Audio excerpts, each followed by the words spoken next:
Είναι πολύ συγκινητικό το ότι και οι δύο προέρχονται από το Βόλο και πράγματι με την φιλανθρωπική αυτή δράση τους που την αφιερώνουν στην Κιβωτό για να στηρίξουν έτσι με αυτόν τον τρόπο όλο αυτό τον αγώνα που κάνουμε για να μεγαλώσουμε τα παιδιά μας.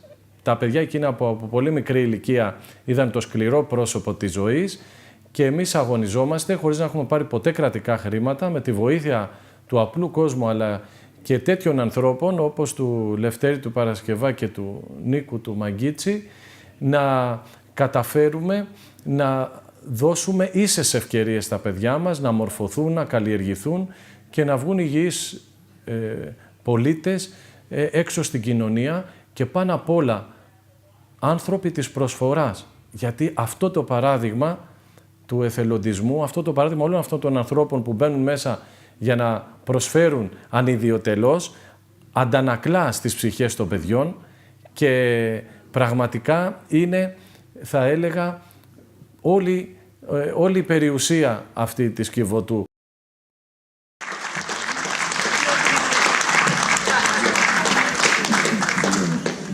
Σκοπός είναι να βρεθούμε δύο φίλοι βολιώτες στην μεγαλύτερη οροσειρά του πλανήτη, να δοκιμάσουμε τις δυνάμεις μας, την ψυχή μας και το σώμα μας. Στόχος είναι να σκαρφαλώσουμε στην ψηλότερη κορυφή της περιοχής του Πισάνγκ, που είναι το Πισάνγκ Peak, με υψόμετρο 6.091 μέτρα, και να τρέξουμε και όλη τη διαδρομή του Αναπούρνα, 219 χιλιόμετρα, σαφώς με στόχο ο χρόνος να κατεβεί κάτω από τις 72 ώρες, που είναι το σημερινό ρεκόρ.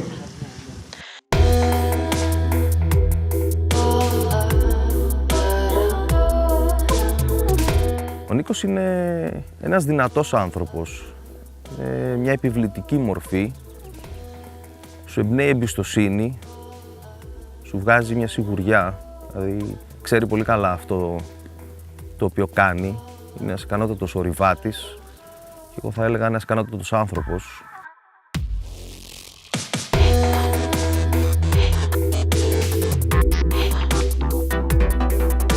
Ο Νίκος είναι πάρα πολύ δυνατός άνθρωπος, ίσως ο πιο δυνατός άνθρωπος που έχω γνωρίσει. Η σχέση του με το σκύλο του είναι κάτι το καταπληκτικό, είναι απίστευτα δεμένη και ο σκύλος του είναι ακόμα πιο τρελός.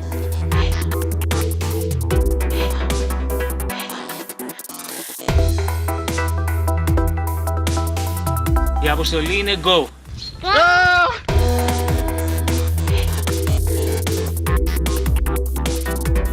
Ο Λευτέρης είναι ήρεμη δύναμη. Αυτά είναι τα δύο πράγματα που έχω να πω, οι δύο λέξεις.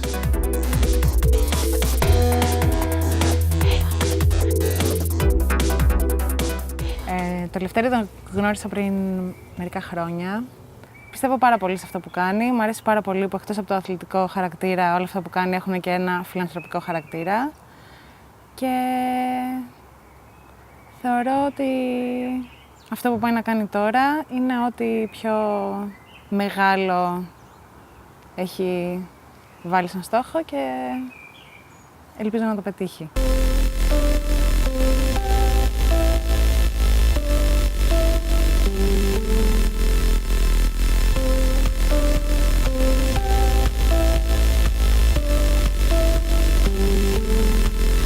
Έχουμε κάνει 88 χιλιόμετρα και έχουμε άλλη 1 ώρα και 20 λεπτά.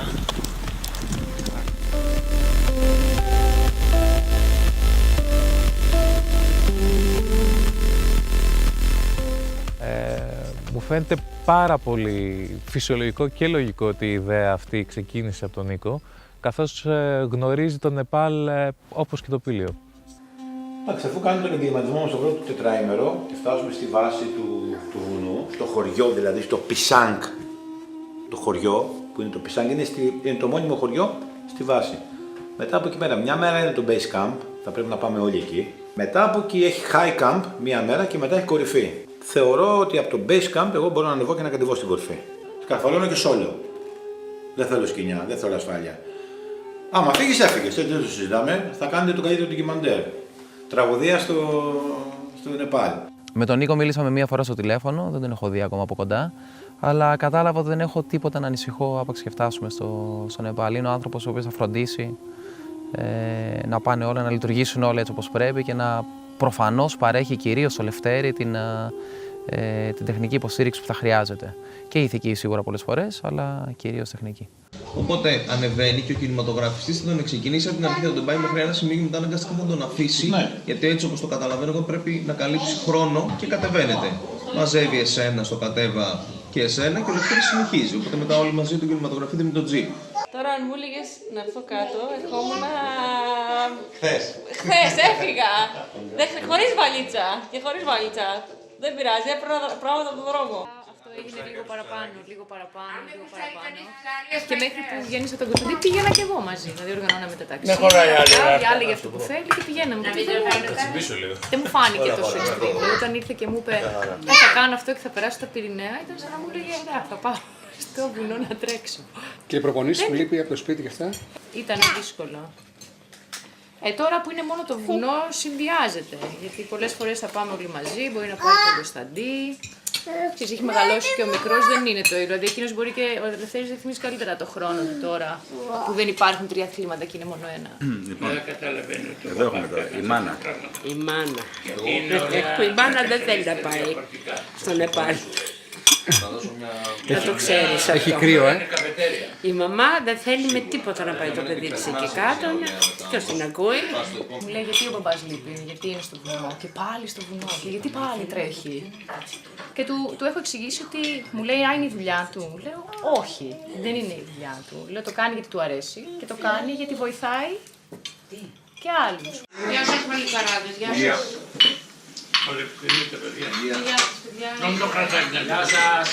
Γεια σας.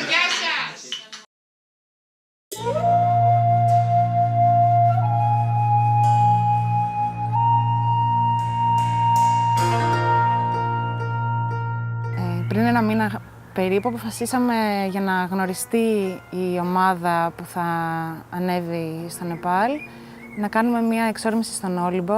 Η ανάβασή μας ήταν αρκετά δύσκολη, καθώς πρόκειται ουσιαστικά για μια χιονοδρομική πίστα με υψομετρική διαφορά 900 μέτρων, που το χιόνι δυσκόλευε ακόμη περισσότερο την κατάσταση.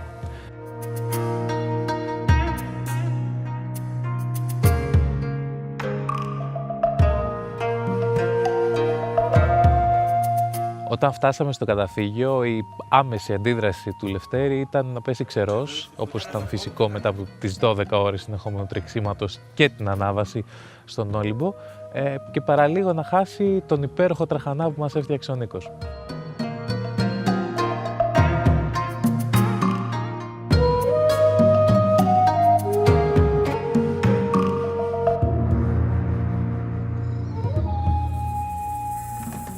Μισή ώρα αφότου ξαπλώσαμε μετά τη δύση του ηλίου στο καταφύγιο, καλεστήκαμε να αντιμετωπίσουμε ένα θέμα διαιτησίας και ως ομάδα να βρούμε λύση σε αυτό. Μετά από επικοινωνία μας με το στρατόπεδο ανταποκρίθηκε άμεσα και μας έστειλε ρατράκ και η υπόλοιπη ομάδα κατέβηκε με τα πόδια μέσα στη νύχτα.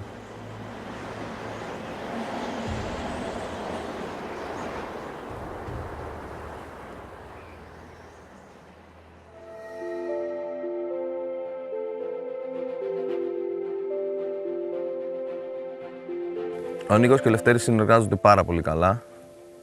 Η συνεργασία τους εμπνέει εμπιστοσύνη, αλληλοσυμπληρώνονται, υπάρχει σεβασμός στα προτερήματα του ενός και του άλλου.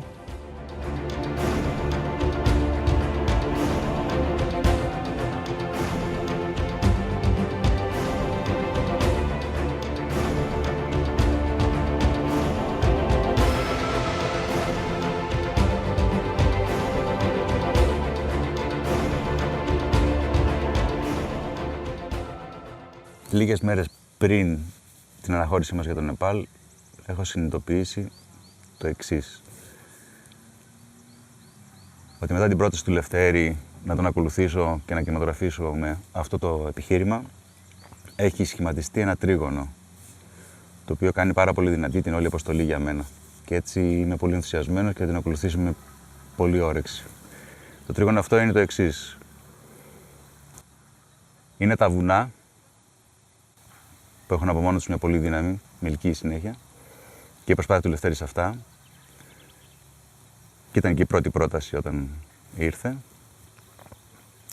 Το ότι είναι για κοινοφιλή σκοπό, για την Κιβωτό, κάτι που δίνει σκοπό και σε εμάς που το κάνουμε και σε μένα που το κάνουμε. Γιατί πέρα από την προσπάθεια του Λευτέρη για τον άθλο, η κινηματογράφηση ενισχύεται ακόμα πολύ περισσότερο με αυτό το πράγμα. Και το τρίτο σημείο του τριγώνου αυτού είναι αυτό που συνειδητοποίησα πολύ δυνατά μετά τον Όλυμπο, ότι αυτή η ομάδα, αυτή η παρέα, για αυτή την αποστολή έχει ένα τρομερό δέσιμο για το πώς αντιμετωπίστηκε μια κοινή απόφαση, πώς πάρθηκε. Οπότε περιμένω πώς και πώς να φύγουμε.